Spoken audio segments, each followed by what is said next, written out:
Hey everybody, thank you so much for joining me for today's video. As the title of this video suggests, yes, my first ever guitar endorsement has come to an end as of today. And I just want to more or less make this video to just say thank you first and foremost to Balaguer Guitars, and second to document this moment in time in my own journey, you know? It's an end of an era for now. We'll talk about that here in a second. But yeah, it's my first go around to be with a company and have a company back me, support me, and believe in me in some capacity. So it's just like a really cool moment in time to have experienced that, and now here 2 years later, can't believe it's been 2 years, I can kind of reflect on being with Balaguer Guitars. So like I just said, I want to say thank you. I want to make a very bold point right here to say thank you so much to Joe and the entire team at Balaguer Guitars. You longtime viewers of this channel have been watching and have noticed that I've never had one lukewarm thing to say about Balaguer Guitars, let alone a bad thing to say. Yeah, Balaguer Guitars over in Pottstown, Pennsylvania, USA.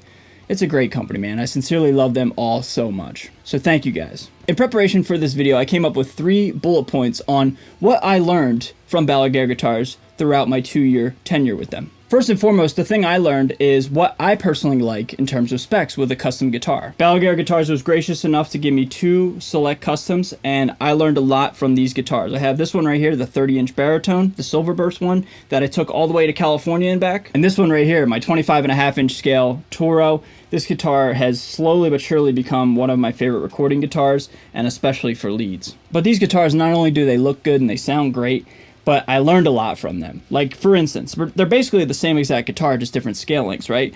With this 30-inch baritone, I love the flat top and the binding, right? However, for whatever reason, I'm not a huge fan of the flat top and the binding with this one.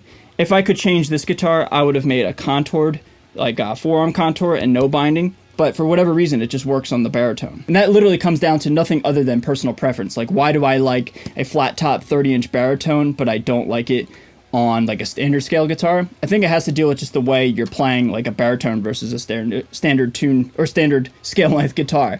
It's just literally coming down to, like, you know, you're not really like shredding or playing crazy leads on this thing per se. You're all about the riffs, right? So like a forearm contour isn't necessarily, you know, so paramount. Anyway, man, long story short, thank you so much to Balaguer Guitars, because they allowed me to kind of go on my own endeavor and my own journey.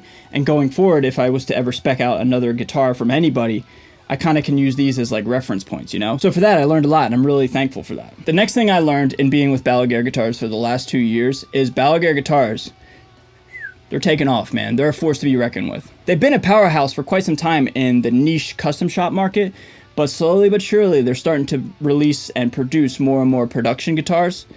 And I gotta be honest, man, they're pretty awesome. Especially those USA ones that they made. Whew. Those are really cool. Congrats to anybody who picked one of those up. And to be with Balaguer Guitars from May 2021 till May 2023, what's exciting is to see their social media numbers just, you know, take off, man. It's really inspiring to see a relatively small company in the grand scheme of things just kind of continue to skyrocket and go up and up. It's just fun to watch them, you know, grow and to see their success continue on and on for all these years. And I've been following Balaguer Guitars way before I was even a part of the artist roster, right? So it's just really cool, man, to just see how, like, they're becoming a really, really reputable name, and they're continuing to grow, and it's just fun to watch. And last but not least, my big key takeaway from being with Balaguer Guitars is they lead by example. In this jaded industry that is the music business, Balaguer Guitars, they do it the right way. They work really, really hard, they're great at what they do, but they're also great people. And for that, I look up to that a lot. I have nothing but kind things to say about the entire Balaguer Guitars team, and I feel very thankful that I have all those experiences and memories with the team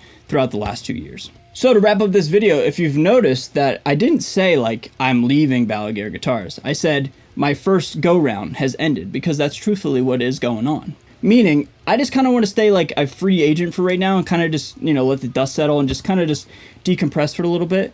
But like, I love Balaguer Guitars so much, and like, you know, I hope this isn't the end of, you know, our relationship and our just friendship and all the above, right? Well, I know it's not, but what I'm trying to say is, like, who knows, man? Maybe in a couple months time, years time, we'll see what happens. Let's just leave it at that. So everybody, that's more or less the end of this video. Just kind of want to give you guys a little update and just let you guys know what's going on, okay? So I'll see you guys tomorrow in the next video. Thank you guys so much for watching. I'll see you guys later. Bye-bye.